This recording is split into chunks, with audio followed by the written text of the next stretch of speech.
Corona से निजात की दिशा में भारत एक कदम और आगे बढ़ गया है। जानकारी के अनुसार कोरोना वायरस के टीके को लेकर लगभग सभी परेशानियां खत्म हो चुकी हैं। कम तापमान की वजह से अब नए कोल्ड चेन की आवश्यकता नहीं है। देश में अगले साल 3 अलग अलग टीकों के साथ कोविड-19 का पहला और दुनिया का सबसे बड़ा वयस्क टीकाकरण कार्यक्रम शुरू होगा। दरअसल सोमवार को केंद्र सरकार के तमाम विशेषज्ञों और जानकारों के साथ वैक्सीन को लेकर हुई बैठक में रणनीति को लेकर सभी मुद्दों पर चर्चा की गई। इस दौरान राष्ट्रीय टास्क फोर्स के शीर्ष अधिकारियों के अलावा दवा कंपनी के सीईओ भी मौजूद थे।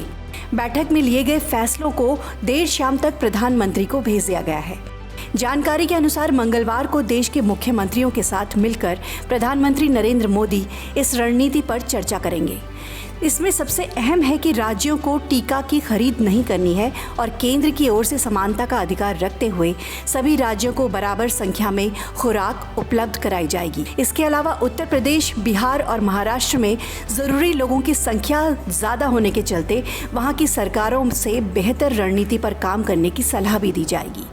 मीडिया रिपोर्ट्स की माने तो टीके को लेकर भारत शुरुआत से जिस रणनीति को लेकर चल रहा था उसमें अब बदलाव नहीं किया जाएगा। अब जब एस्ट्राजेनेका के परिणाम संतोषजनक सामने आ चुके हैं और भारत बायोटेक का अंतिम परीक्षण भी करने जा रही है, तो ऐसे में सरकार इन 2 कंपनियों के टीके को लेकर आगे बढ़ेगी।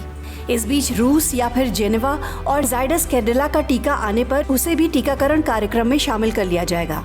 वहीं राष्ट्रीय टास्क फोर्स के एक सदस्य ने पुरानी रणनीति को ही बेहतर मानते हुए कहा कि फाइजर और मॉडर्ना के टीके काफ़ी कम तापमान पर सुरक्षित रहते हैं, लेकिन एस्ट्राजेनेका और भारत बायोटेक के लिए हमें अलग से कोल्ड चेन पर काम नहीं करना होगा। इसके अलावा टीका लगाने के लिए सिरिंज का उत्पादन भी जोरों पर चल रहा है।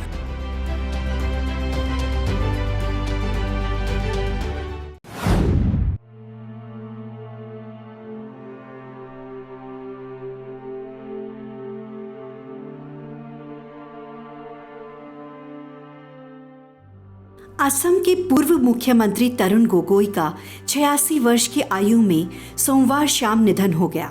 गुवाहाटी मेडिकल कॉलेज में शाम करीब 5:34 पर गोगोई का निधन हुआ। गोगोई के निधन पर पीएम मोदी समेत कई बड़े नेताओं ने शोक जताया है। 86 साल की उम्र पार कर चुके वरिष्ठ कांग्रेस नेता की देखभाल 9 डॉक्टरों की एक टीम कर रही थी। उनकी हालत काफी नाजुक थी और वो वेंटिलेटर पर थे। गोगोई के अंगों ने भी काम करना बंद कर दिया था।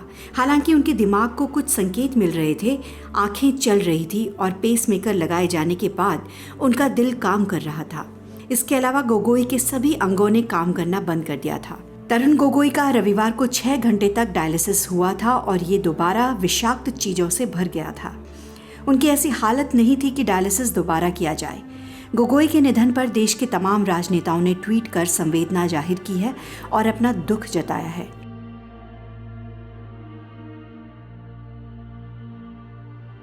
पीएम मोदी ने अपने ट्वीट में लिखा, तरुण गोगोई जी एक लोकप्रिय नेता और एक वयोवृद्ध प्रशासक थे जिन्हें असम के साथ साथ केंद्र में भी राजनीतिक अनुभव था। उनके निधन से दुखी हूँ। दुख की इस घड़ी में मेरी संवेदनाएं उनके परिवार और समर्थकों के साथ है। साथ ही राहुल गांधी ने भी उनके निधन पर ट्वीट कर अपना दुख प्रकट किया। आपको बता दें कि असम के 3 बार मुख्यमंत्री रह चुके 86 साल के गोगोई को 2 नवंबर को जीएमसीएच में भर्ती कराया गया था। शनिवार को तबीयत बिगड़ने के बाद उन्हें वेंटिलेटर पर रखा गया था। इससे पहले गोगोई 25 अगस्त को कोरोना वायरस से संक्रमित पाए गए थे और इसके अगले दिन उन्हें जीएमसीएच में भर्ती कराया गया था। इसके बाद 25 अक्टूबर को उन्हें अस्पताल से छुट्टी दे दी गई थी। आम लोगों को जहां एक तरफ कोरोना का कहर झेलना पड़ रहा है, तो दूसरी तरफ महंगाई भी अब दिन ब दिन बढ़ती ही जा रही है। पहले ज़रूरत के सामान की कीमतों में इजाफा हुआ, उसके बाद अब कच्चे तेल में पिछले हफ्ते की 5% की तेजी के बाद फिर से मजबूती दिख रही है। अमेरिका में राहत पैकेज की उम्मीद और ओपीईसी के उत्पादन के बढ़ने की संभावना कम होने से कीमतों को सपोर्ट मिल रहा है। लेकिन इधर घरेलू बाजार में पेट्रोल डीजल के दाम में 48 दिनों के विराम के बाद आज लगातार 5वें दिन भी पेट्रोल डीजल के दाम बढ़ गए।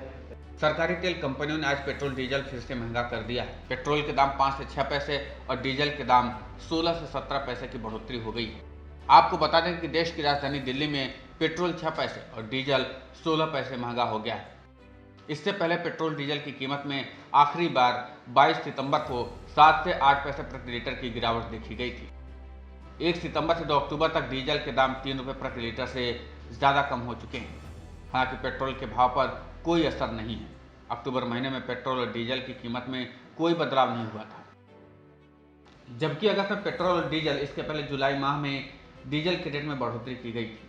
लेकिन एक बार फिर से नवंबर के आखिर में डीजल पेट्रोल की कीमतों में इजाफा हो गया है। हालांकि नई दरें देश के 4 महानगरों में लागू की गई, दिल्ली, मुंबई, चेन्नई और बेंगलुरु में। अभी तक तो इनकी कीमतों में ज़्यादा इजाफा नहीं हुआ, लेकिन अगर तेल कंपनियों को लगेगा कि उनको रेट बढ़ाना चाहिए तो बढ़ा भी सकती हैं, क्योंकि वो अपने वित्तीय घाटे को स्वीकार नहीं कर पाएंगे। कोरोना काल के दौरान देश में पेट्रोल और डीजल की खपत भी कम हो गई है, लिहाजा पेट्रोल पंप संचालकों को भी अपने खर्चे निकालने में मुश्किलें आ रही हैं। कई तरह की मुश्किलों से निपटने के लिए भी पेट्रोल और डीजल की कीमतों को बढ़ाया जा सकता है।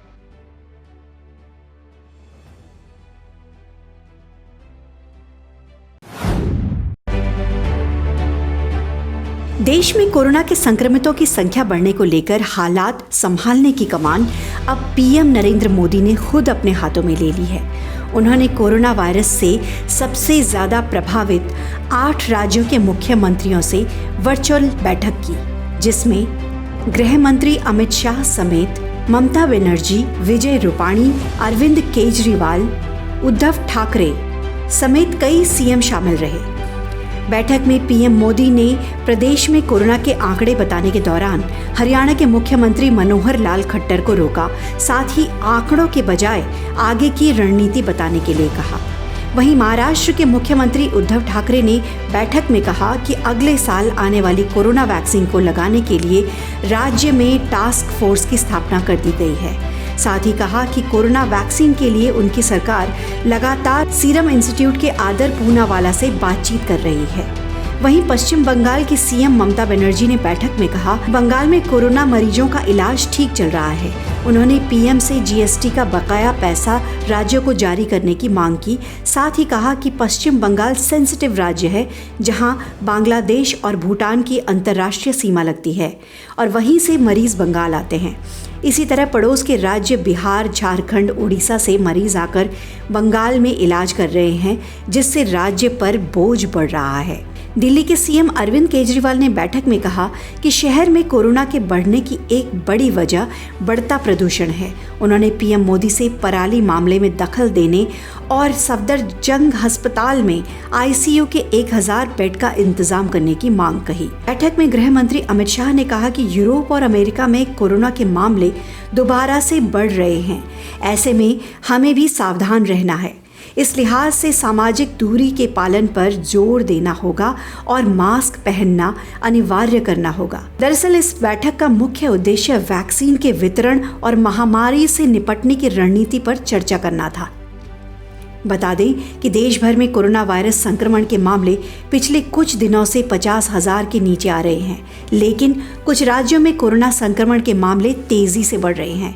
अब अगर देश के 5 राज्यों के बीते 5 दिनों के ट्रेंड पर नजर डालें, दिल्ली पहले, केरल दूसरे, पश्चिम बंगाल तीसरे, महाराष्ट्र चौथे और हरियाणा 5वें स्थान पर बना हुआ है, जहां पर कोरोना संक्रमण के मामले तेजी से बढ़ रहे हैं। ऐसी रिपोर्ट है कि प्रधानमंत्री संघ बैठक के बाद राज्य अपने यहां कोविड से बचाव के लिए और सख्ती बरत सकते हैं। इनमें लॉकडाउन या वीकेंड लॉकडाउन जैसी व्यवस्था भी शामिल हो सकती है। केंद्र सरकार की ओर से लगातार प्रयास हो रहे हैं कि जब भी कोरोना का टीका उपलब्ध होगा, उसके सुचारू वितरण की व्यवस्था हो सके। भारत फिलहाल 5 वैक्सीन तैयार होने की दिशा में आगे बढ़ रहा है। इनमें से 4 परीक्षण के दूसरे या तीसरे चरण में है, जबकि 1 पहले या दूसरे चरण में है।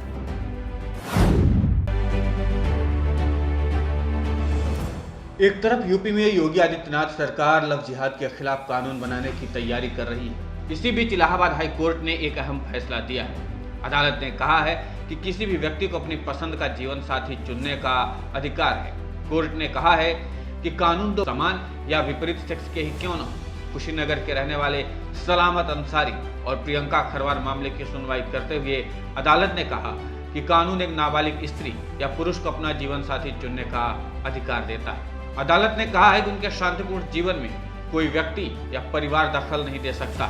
इतना ही नहीं, अदालत ने यहाँ तक कहा कि राज्य भी दो बालिग लोगों के संबंध को लेकर आपत्ति नहीं कर सकता है। अदालत ने यह फैसला कुशीनगर थाना के सलामत अंसारी और 3 अन्य की ओर से दाखिल याचिका पर सुनवाई के दौरान सुनाया है। आपको बता दें कि सलामत और प्रियंका खरवार ने परिवार की मर्जी के खिलाफ शादी की है। दोनों ने मुस्लिम रीति रिवाज के साथ 19 अगस्त 2019 को शादी की है। प्रियंका खरवार शादी के बाद आलिया बन गई और इस मामले में प्रियंका खरवार ने FIR दर्ज कराई। FIR में उन्होंने कहा है कि उनकी बेटी को बहला फुसला कर भगा ले जाया गया है। FIR में आरोपी के खिलाफ पॉक्सो एक्ट लगाया गया है। हालांकि जस्टिस पंकज नकवी, जस्टिस विवेक अग्रवाल की डिवीजन बेंच ने सुनवाई के दौरान कहा, प्रियंका खरवार उर्फ आलिया की उम्र 21 वर्ष है। कोर्ट ने प्रियंका खरवार उर्फ आलिया को अपने पति के साथ रहने की छूट दी। कोर्ट ने कहा है कि इस मामले में पॉक्सो एक्ट नहीं लागू होता है। कोर्ट ने कहा कि प्रियंका खरवार और सलामत को अदालत हिंदू और मुस्लिम के रूप में नहीं देखती है। इसके साथ ही कोर्ट ने याचियों के खिलाफ दर्ज प्राथमिकी को भी रद्द किया। अदालत ने कहा कि यह प्रियंका खरवार की मर्जी है कि वो किससे मिलना चाहती है। हालांकि कोर्ट ने उम्मीद जताई है कि बेटी परिवार के लिए उचित शिष्टाचार और सम्मान का व्यवहार करेगी, लेकिन कितना सम्मान होगा ये बात वक्त ही बताएगा। Bureau report, news 100।